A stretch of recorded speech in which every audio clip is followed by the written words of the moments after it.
하나님은 사시사철 운행을 다 주장하셔서 봄에는 심고 여름에는 성장시키시고 또 가을에 거두고 겨울에 드리게 하십니다. 우리가 비발디 사계 또 차이코프스키의 또 그런 사계 또 여러 사계에 관한 사실 계절을 노래하지 않을 수 없겠죠. 베토벤의 저는 교향곡도 보면 그 안에 사계의 노래가 들어있고 또 이번에 저는 우리 드보르자크의 교향곡 8번을 들어보니까 꼭 베토벤의 전원교향곡하고 너무 닮아있. 아마 드보르자크이 베토벤 전원교향곡을 많이 듣고 그렇게 작곡하지 않았나 그런 생각이 들던데요.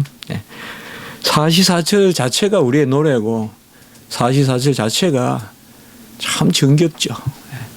다른 것은 몰라도 참 계절은 실정이 안 나고 살아갈수록 더 영롱하고 더 선명하고 다른 것들은 다 이렇게 지나고 나면 유치하기도 하고 어줍잖기도 하고 뭐 그런데 그렇게 몰입했던 거 하는 것들인데 자연은 그렇지 않은 것 같습니다.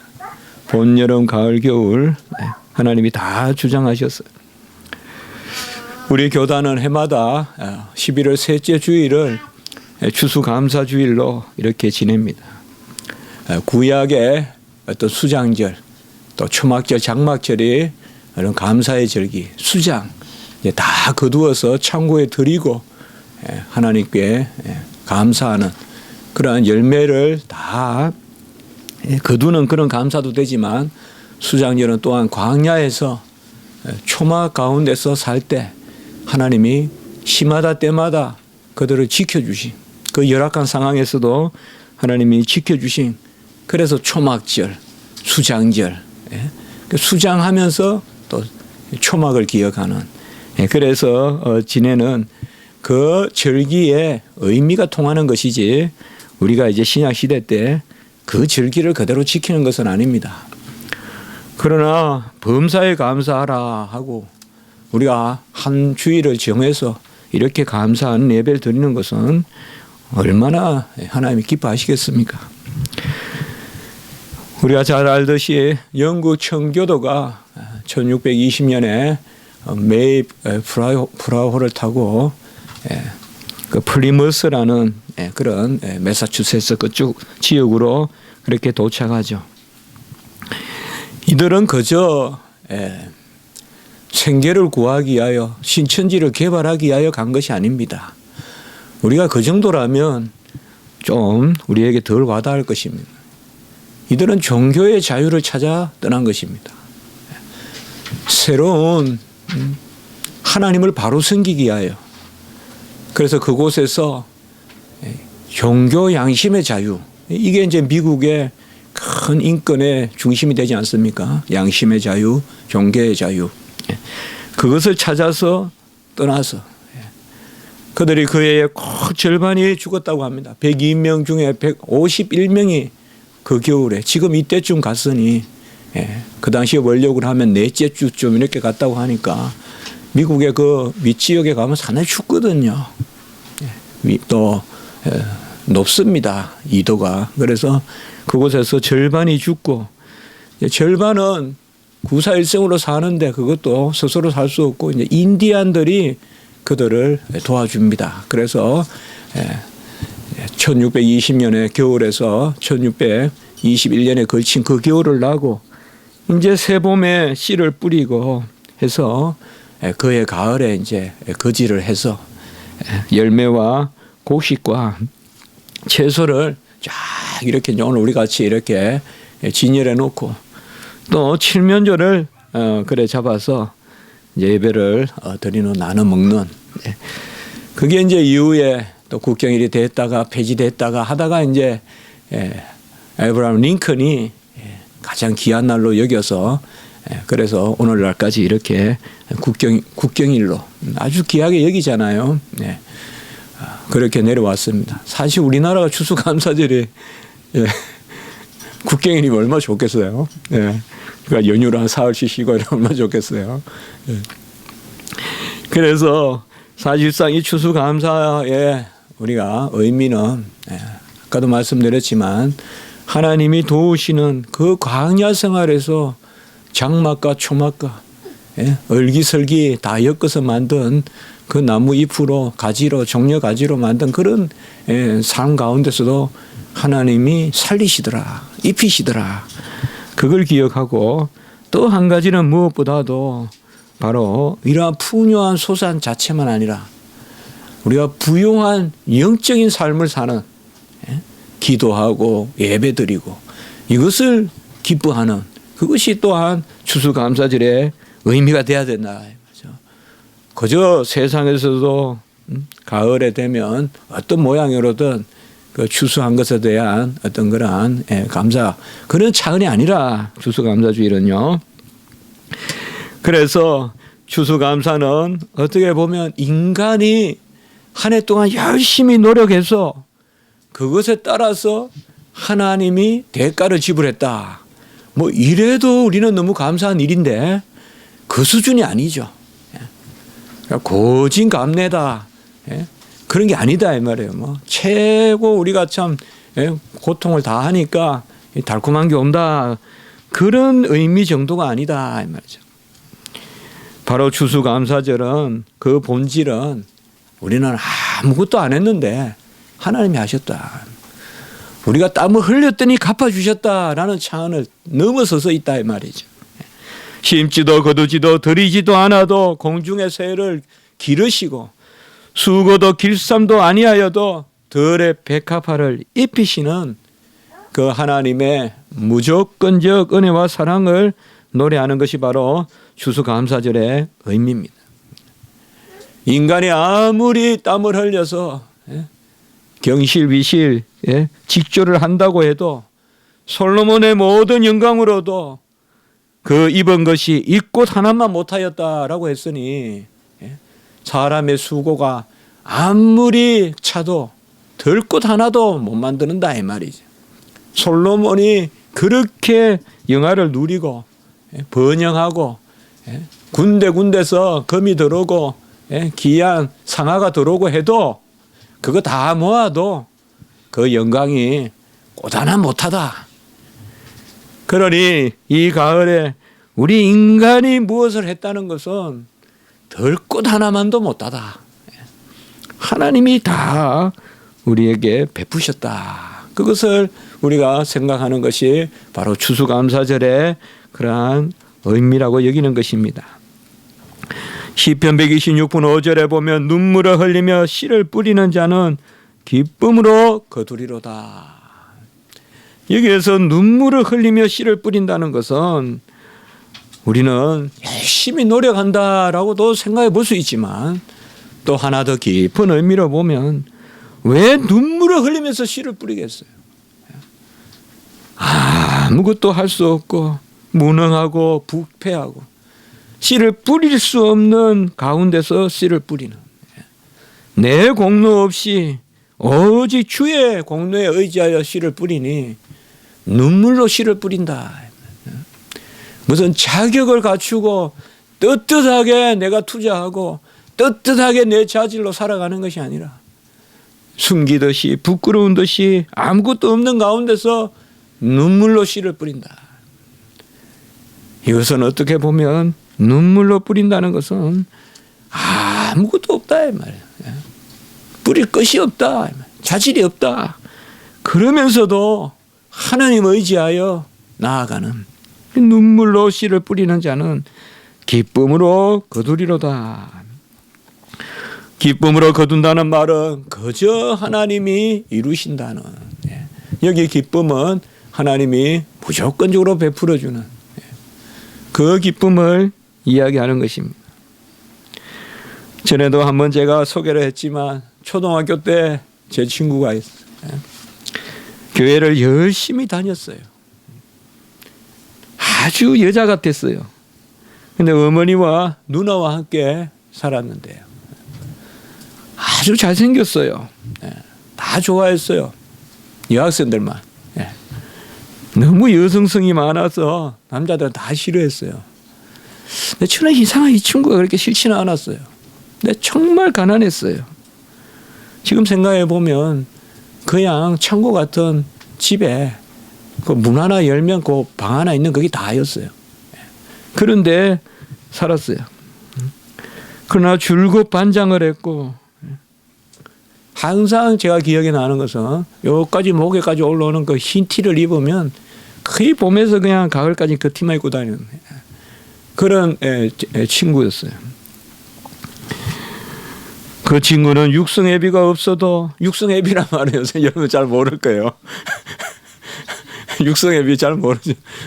우리 진실자매는 아십니까? 요새 학교에서 육성애비라 그럽니까? 옛날 우리 학교 다닐 때 등록금 그러니까 그 육성애비라 그랬어요. 기성애비라 그럽니까? 하여튼 우리는 육성애비라 그랬어요. 육성애비가 그게 이제 한마디로 등록금이에요. 그걸 못 내면 막 손바닥을 때려요, 선생님이. 가져오라고. 손바닥 많이 맞아요. 육성애비가 없어도 또 크레용을 살 수 없고 도화지를 살 수 없어도 한 번도 지각하지 않고, 겨울에 털모자, 털장갑이 없어도 한 번도 지각하지 않고 학교에 오고. 그래서 지금 생각해 보면 참 제가 많이 경쟁했거든요, 이 친구하고.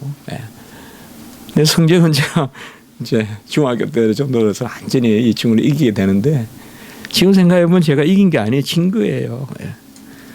이 친구를 제가 한번 떠올려 봤어요.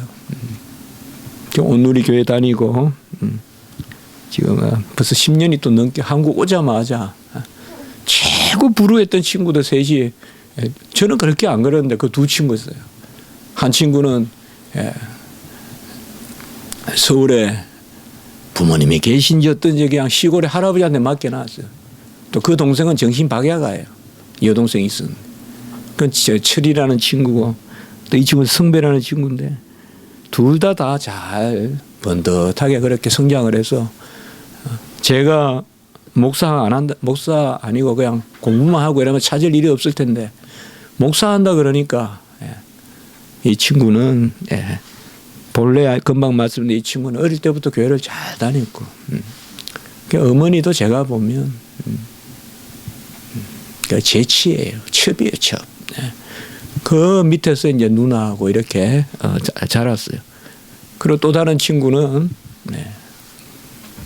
나중에 이제 살면서 정말 고생했거든요. 그 친구도 정말 고생했어요. 지금 생각해 보면. 그런데 다 그렇게 번듯하게 됐다.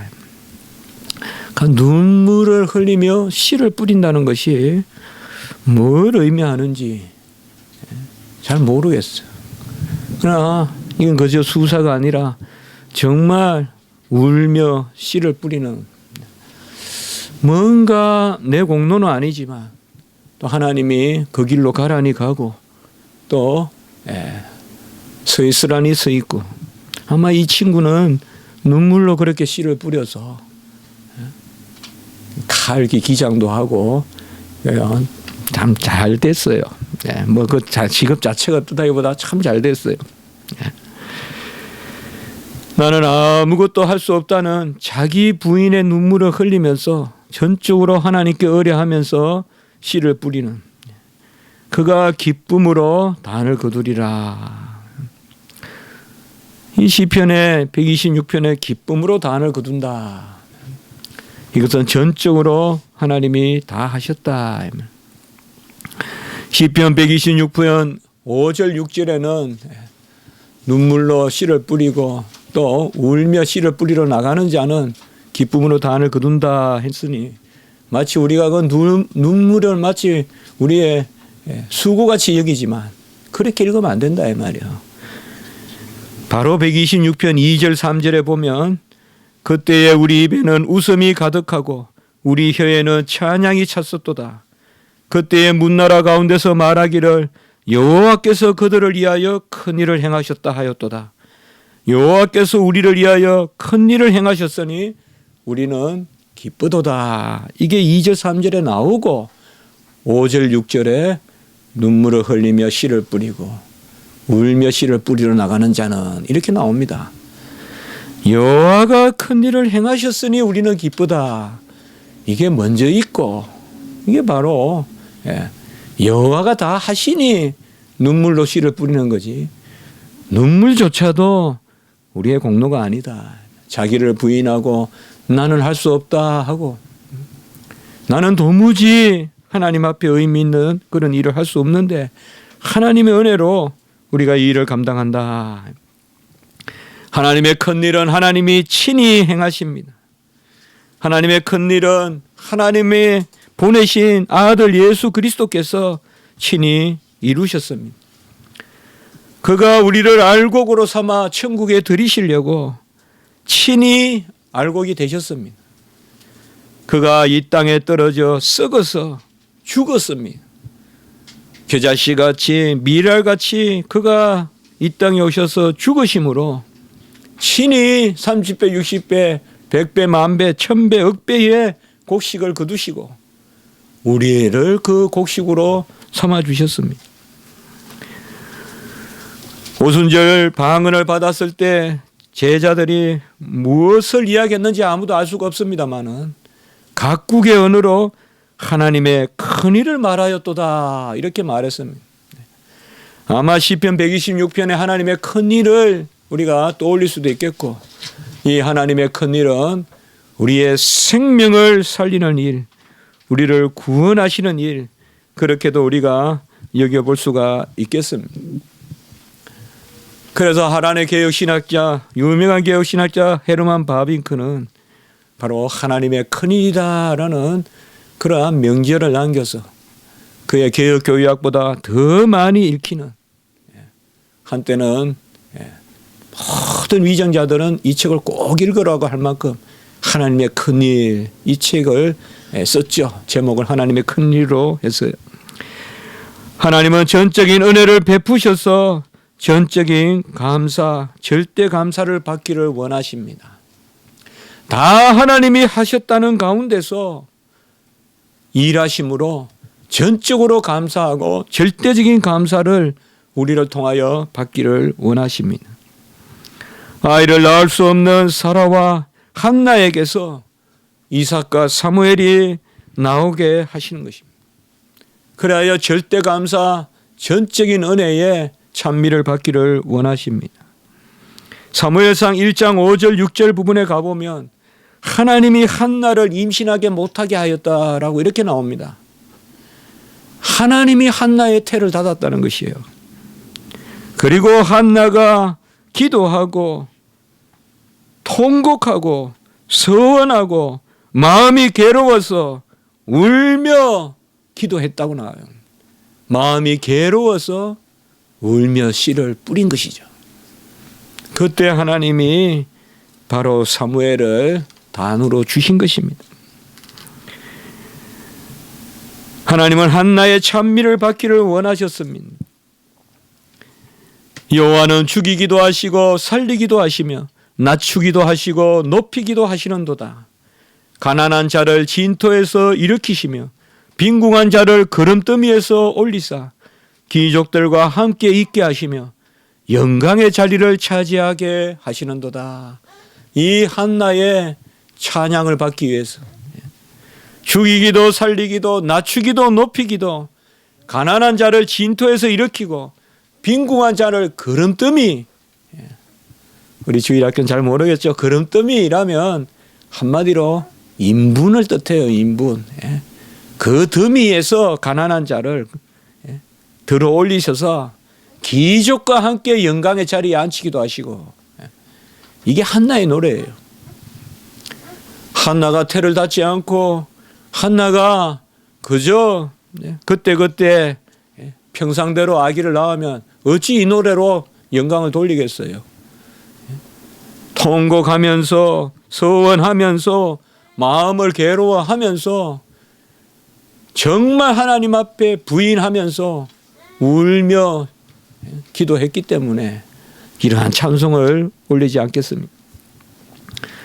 요단강 건넌 이스라엘 백성이 이제 40년 광야 생활을 마쳤으니 교만할 만도 해요. 우리가 40년 동안 살아남았다. 그리하여 가나안이 우리에게 이제 과실로 열매로 주어지는도다 라고 할 만도 해요.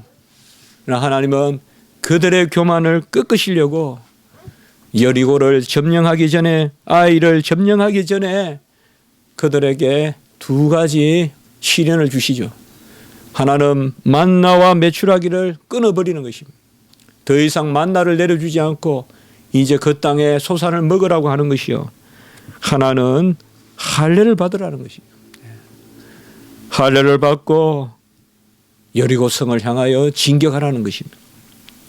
병기를 다듬거나 가는 것이 아니라, 몸을 보신하는 것이 아니라 애통하게 만들었어요.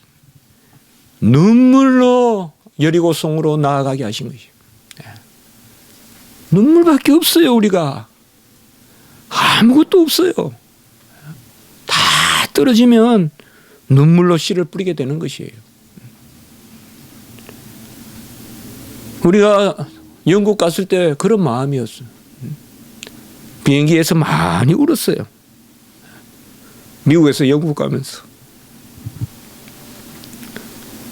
원욱이 마리아 옆에 있고 많이 울었어요. 가방도 잃어버리고 또 힘은 하나도 없어요.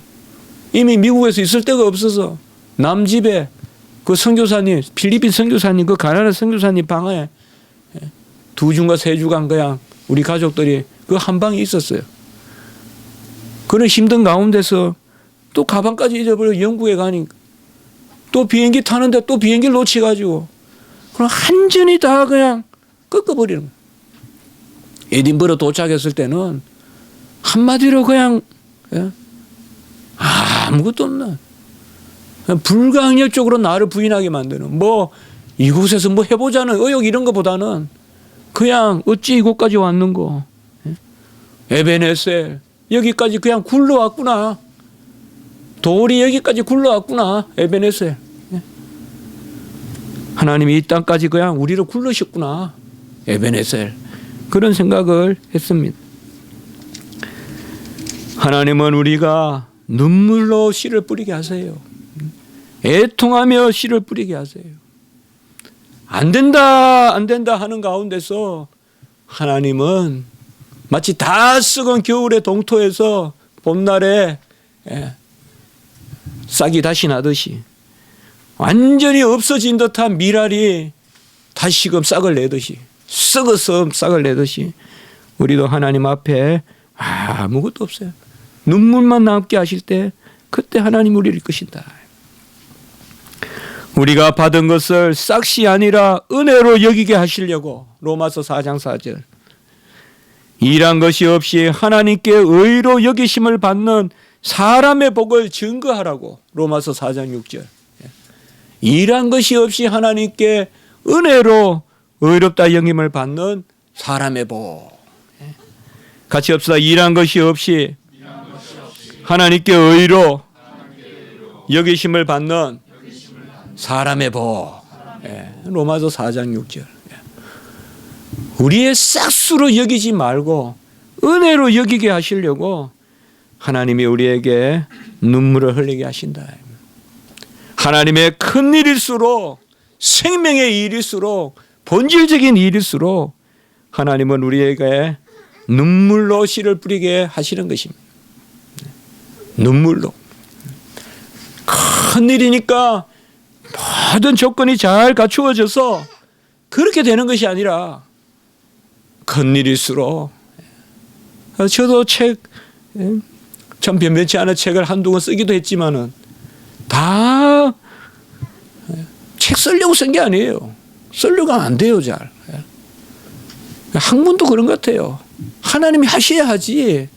책도 하나님이 뜻하셔야 내지. 안 돼요. 하나님이 다 예비하시거든요. 우리가 스스로 우리 자신을 자랑하지 못하도록 하신 것이에요. 고린도전서 4장 7절에 누가 너를 남다리 구별하였느냐? 네게 있는 것 중에 받지 아니한 것이 무엇이냐? 내가 받았은즉 어찌하여 받지 아니한 것 같이 자랑하느냐? 내 손에 빛이 당긴다고, 내 눈에 빛이 당긴다고 내 빛이라 그러면 되겠어요? 예. 햇빛이 내 것이라 그러면 되겠냐고요. 우리 방에 창문을 여니까 너무 햇빛이 따뜻하게 오는데 이건 내 것이다. 그렇게 하면 되겠냐고요. 햇빛도 우리가 내 것이라고 못할지언데 어찌 우리 생명을 두고 우리 인격을 두고 어찌하여 받지 않은 것 같이 자랑하겠느냐. 하나님께서 우리에게 다 주셨습니다. 그래야 주님께서는 우리가 마지막 날 하나님 앞에 가면 누가복음 17장 10절에 보면 무익한 종이라 라고 이렇게 말하라 했어요. 너희들이 열심히 이 땅에서 일을 하고 하나님 앞에 가거든 무익한 종이라 말하라 라고 우리 주님이 그렇게 말씀했습니다. 하나님의 큰 일은 우리가 협력할 수조차 없습니다. 홍해를 건널 때 무슨 협력을 할 수 있겠습니까? 10명의 나병 환자가 예수님을 통하여 나음을 받았는데 무슨 재주로 나병이 나았는데 인간이 협조할 수 있겠습니까? 움직이지도 못하고 돌같이 사람이 날라져야 이곳저곳 있게 되는 38년 된 병자가 어찌 자기 병이 낫는데 조금이라도 노력했겠고 도움이 있겠습니까? 인간은 움직일수록 더 악화될 뿐이죠. 하나님의 큰 일은 다 하나님이 하시죠. 누가 무슨 재주로 길을 열고 입을 열겠어요. 그러나 하나님이 예수님을 보내셔서 주님이 큰 일을 하시니까 에바다 하니까 다 열리는 것이죠. 어찌 마른 뼈에 힘줄이 붙을 수 있고 마른 뼈에 살이 붙고 마른 뼈에 생기가 들어와서 군대를 이룰 수 있겠습니까? 에스겔서의 환상이죠. 37장에. 하나님이 하시는 것입니다. 하나님이 하시는 거예요. 우리 몸에 생기가 도는 것, 쇠임이 솟는 것, 마른 뼈가 무슨 재주로 스스로 죽은 자들이 무슨 재주로 생명을 얻겠습니까? 우리는 모두 다 하나님이 크게 다 하신 것입니다. 우리 아이들도 자라게 하시고 또 우리가 또 한 학년 진급하는 또 이 시점에서 한 학년씩 올라가게 하시고 또 새로운 진로를 모색하면서 기도하게 하시고 이런 다 하나님이 하신 것입니다. 오늘 말씀에 보면 하박국은 두 가지 하나님께 질문을 던집니다. 그것은 하나님께 호소한다라고 성경에는 있지만 사실 선지자가 불평이라고 하긴 좀 그러니까 호소지 사실상 절반은 불평이고 절반은 따지는 것이고 이의 제기하는 것이고 반문하는 것이라고 볼 수가 있죠. 그 두 질문은 대동소이한 것입니다. 왜 악인이 흥하고 의인은 이렇게 고난을 당하느냐 하는 그 질문입니다. 왜 악인이 의인을 에워싸고 율법의 백성이 법 없는 이방인에게 급탈을 당하고 그 강포에 시달리게 하시느냐. 3절 4절에 보면 왜 의로우신 하나님이 정의를 굳게 행하십니까? 라고 이렇게 질문을 던집니다. 정의를 굳게 행하십니까? 정의롭지 못하자 이 말이죠. 하나님. 또 두 번째 질문은 왜 눈이 정결하신 주께서 거짓된 자들을 그냥 놔두십니까? 싹 없애시지. 거짓된 자들을 방관하시나이까. 2장 13절에 보면 악인이 자기보다 의로운 사람을 삼키는데도 어찌 잠잠하십니까? 라고 이렇게 질문을 던집니다.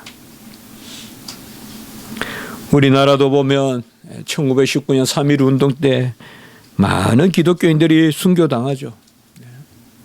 일본은 하나님을 알지 못하는 백성들이요. 철저히 생존의 법칙이요. 약육강성의 법칙이요. 일본은 서구 문물을 잘못 받아들여서 덕을 못 받아들이고 어떤 적자생존만 받아들여가지고 일본은 오히려 남을 침범하고 그게 일본의 명치 유신 이후로 그렇게 되죠. 좀 못 살아도 덕이 있어야 그게 잘 사는 나라지. 그저 잘 먹는다고 됩니까? 우리나라가 잘 먹는다고 잘 되고 있는 거 아니잖아요. 많은 기독교인들이 순교당하고 신사참배 때도 많은 분들이 순교당하셨어요. 6.25 한국 전쟁 중에 곳곳에서 불에 타서 죽고, 제가 옛날에 부흥회 갔던 그 천혜교회 거기 가보면 유적지가 있어요.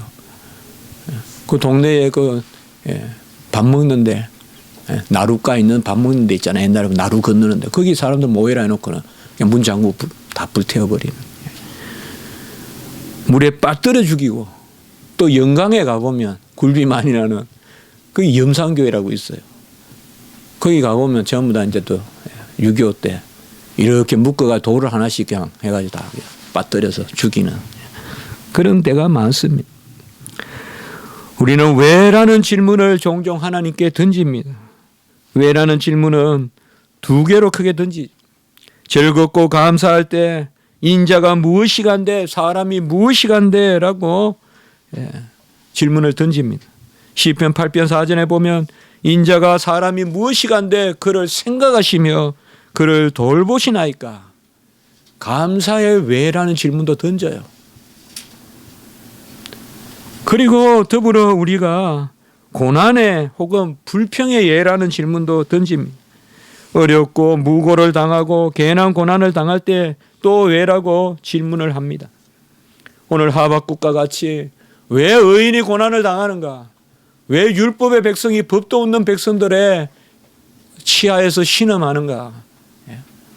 왜 하나님은 그러한 안강을 가지시고 독수리보다 더 날카로운 눈을 가지신 분이, 다 아시는 분이 저들을 그냥 내두시는가? 그는 왜? 우리는 하나님께 왜라는 질문을 묻지만은 이미 그 질문에 하나님이 답하신다면 그것은 하나님이 우리만큼 수준에서 우리의 것을 이룬다는 것밖에 안 됩니다. 하나님은 우리의 계획 이상에 계시고 하나님은 우리를 낳으셨기 때문에 사실상 왜라는 질문에 대해서 하나님은 답할 길이 없습니다. 그 왜를 우리가 이해하는 순간 우리는 하나님을 작은 하나님으로 만들기 때문인 것입니다. 하나님은 스스로 모든 일을 행하시고 그 뜻은 하나님만이 알고 계십니다. 우리가 짐승을 하나 길러도 가축을 하나 길러도 가축이 뜻을 압니까? 주인이 끌고 가는 거죠. 막 번개가 쳐도 짐승들은 막 나가잖아요. 외양간에서는. 번개 치면 송아지가 놀래서 막 뛰어나가잖아요. 비가 와도. 주인은 끌어 묶어 놓잖아요. 송아지가 아냐고요, 그 뜻을. 우리는 예라고 묻지만은 하나님의 그 뜻을 알 수가 없어요. 우리는 쉽게 왜라고 묻지만 하나님의 뜻을 다 알 수는 없다. 왜 내 오른 눈이 성하지 않습니까? 하나님의 뜻은 오른 눈이 더러운 거 안 보고 천국 가게 하려고. 왜 내가 오른손이 마르고 이렇게 힘이 없습니까? 하나님은 오른손으로 나쁜 짓 안 하고 오른손으로 남 안 때리고 남 거 안 훔쳐서 천국 가게 하려고. 왜 12의 혈류병 환자에게 병을 주셨습니까? 왜 5 남편이나 사마리아 여인은 버림받게 했습니까? 왜 나사로는 죽게 하셨습니까? 하나님의 영광을 위하여라 했잖아요. 그들이 12의 혈류병이 없었으면, 5 남편에게 버림받음이 없었으면 그들이 왜라고 물을 때 어떻게 답하겠어요, 주님께서는? 어떻게 보면 주님의 뜻은 그 외에 답할 수 없는 뜻이죠. 그들이 버림받았기 때문에, 혈류병 병이 있기 때문에 주님을 찾지 않습니까? 그래서 믿음이 너를 낫게 하였다, 구원하였다라고 하는 것 아니겠습니까? 저도 제 삶을 돌아보면 이 왜라는 질문이 없지 않을 수 없지만은 그게 아니면 지금 제가 없을 거라는 것도 분명한 것입니다. 다 모든 것이 잘 돼가고 또 열심히 노력한 만큼 결과들이 즉각 나온다면 어떻게 보면 저는 절대 주의 종이 되지 않았을 것입니다. 주님을 3년간 따라다닌 베드로도 이 왜라는 질문에 왜라는 질문에 답을 얻을 수 없는, 그는 주님이 왜 죽으셔야 되는지 몰랐어요. 무리를 걸어다니고 오병이의 기적을 일으키고 죄를 사하고 물조차 명령하면 잠잠해지는 왜 그 주님이 죽으셔야 되는지 왜에 대한 그러한 답을 알지 못했어요. 왜에 대한 답은 하나밖에 없습니다. 너는 나를 믿어라, 그리고 감사하라. 왜에 대한 하나님의 답은 하나밖에 없어요. 나의 신실함을 믿어라, 그리고 찬미해라. 하나님은 답을 해줄 수가 없어요. 우리가 그 답을 알아먹을 정도의 답이면 하나님의 뜻, 그 너머에 계신 하나님의 뜻을 이미 그 뜻을 굽히는 거예요. 하나님이 우리에게 다 알게 말씀해 주신다면 하나님의 사랑이 그만큼 작은 거예요. 하나님은 우리가 예라고 질문할 때 답을 못 해주기 때문에 큰 사랑을 하시는 거예요. 큰 사랑을 하시는 거예요. 우리가 기승전결 다 알아들을 그 답은, 우리는 기승전결 해가지고 막 다 주시면 큰 것 같지만은 아니요. 우리는 하나님보다 큰 것을 생각할 수가 없어요. 아무리 우리가 큰 걸 구해도 하나님만큼 큰 것을 구할 수가 없어요. 우리는. 하나님은 우리가 최고로 구하는 것보다 더 좋은 것으로 우리를 준비시켜 놓고 있어요. 우리는 뭐 많이 구한다고 생각하죠. 너무 염치 없이 막 너무 크게 구한다고 생각해요. 막 대통령 되고 막 이런 거 구하면 뭐 되게 큰 거 구하는 것 같죠. 하나님은 그 이상의 것을 우리에게 준비하고 계세요. 대통령 이상의 것을 준비하고, 뭐 명문대 최고 대학교 가고 박사 따면 좋을 것 같죠. 하나님은 그 너머를 준비하고 있어요. 그 너머를. 지금은 우리가 이 지상의 삶에 매여서 높낮이를 가지고 좀 더 많은 것, 좀 더 높은 것, 이거 대단하게 여기지만 나중에 우리가 영화롭게 되면 진짜 귀하고 진짜 높은 게 뭔지 알기 때문에 그게 하나님이 예비하셨다는 것을 알게 된다. 오직 하박국에 대한 답은 하나밖에 없어요. 하나님의 신실하심을 믿어라, 그것을 감사해라. 오늘 하박국 2장 4절에 보면 의인은 그의 믿음으로 말미암아 살리라. 이것이 바로 답이다. 믿음만이 생명의 길이고 생활의 길이고 우리의 논리의 방식이고 우리의 사고의 방식이고 왜에 대한 답이 돼야 돼요. 우리는 하나님께 예라고 질문을 던질 때 유일한 답은 그 하나님을 믿는다는 데서 찾아야 돼요. 왜라는 데 대한 즉각적인 답을 찾으려고 하지 마세요.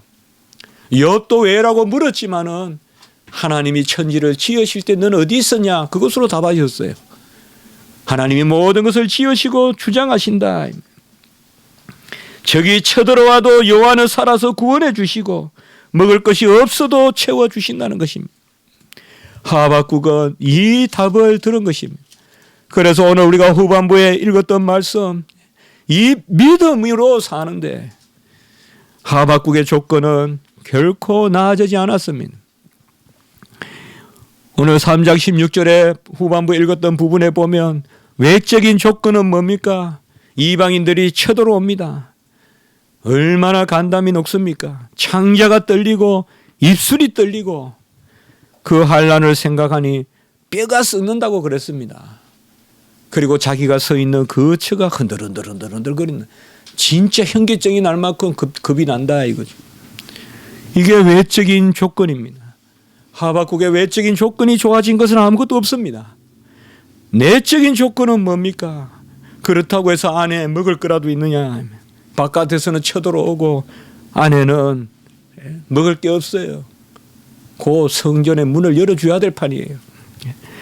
곡물도 가축도 없습니다. 무화과 나무가 무성하지 않고 포도나무 열매가 없고 감람나무 소출이 없고 밭에 먹을 것이 없고 우리의 양도 애양간에 소도 없다.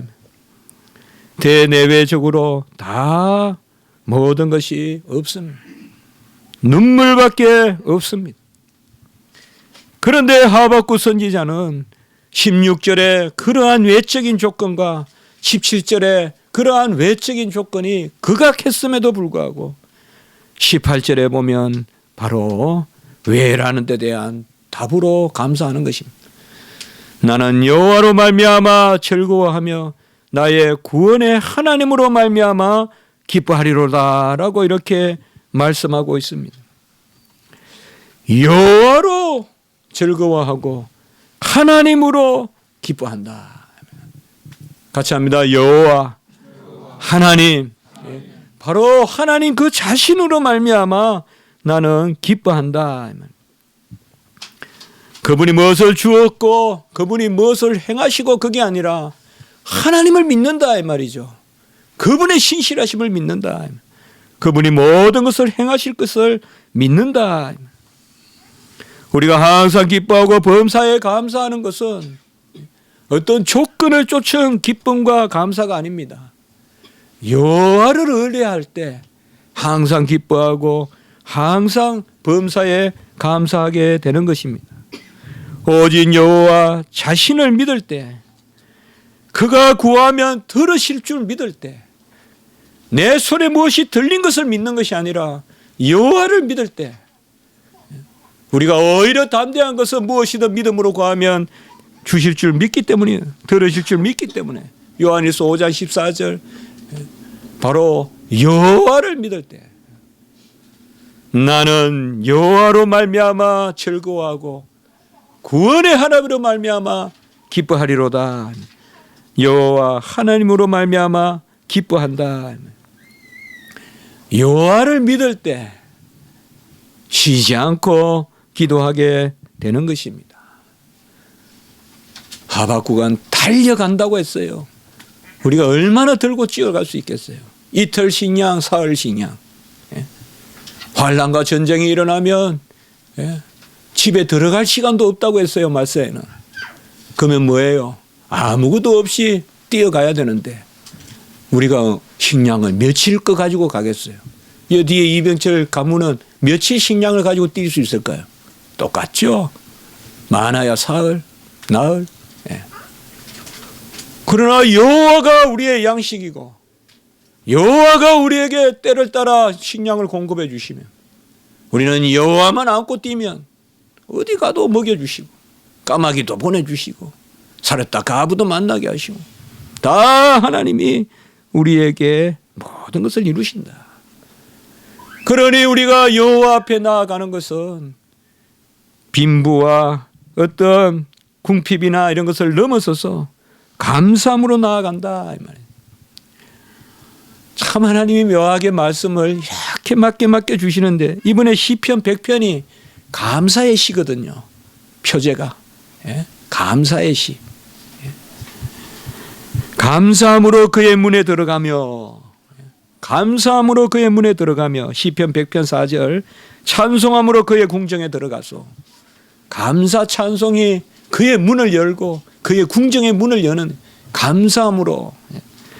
그리고 빌립보 4장 6절에 보면 아무것도 염려하지 말고 다만 모든 일에 기도와 간구로 너희 구할 것을 감사함으로 하나님께 아뢰라. 감사함으로 문이 열리고 감사함으로 하나님께 아뢰라. 빌립보 4장 6절에 그렇게 말씀하고 있습니다. 우리는 감사가 여호와의 뜻입니다. 영광 돌리는 것이 여호와의 뜻입니다. 오늘 아침에 히브리서 말씀도 또 연결이 돼요. 참 묘하다 하나님. 오늘 새벽에 히브리서 3장 6절에 보면 바로 소망의 확신과 자랑을 끝까지 굳게 붙들면 너희가 하나님의 집이라 라고 이렇게 했어요. 소망의 확신과 자랑을 붙들으라는 거예요. 이 공로 아니잖아요, 여러분들. 자랑은 자연이 하는 거 아니에요. 자연이 하는 거잖아요. 너 자랑해, 내가 해줄게.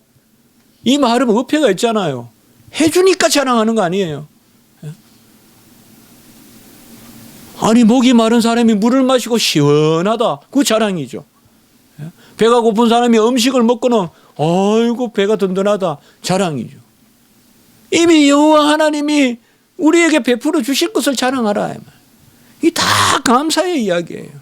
이번 주에 봤던 시편 100편, 오늘 새벽에 봤던 히브리서 3장 2절에서 6절 전부 감사의 말씀을 우리에게 주신 거예요.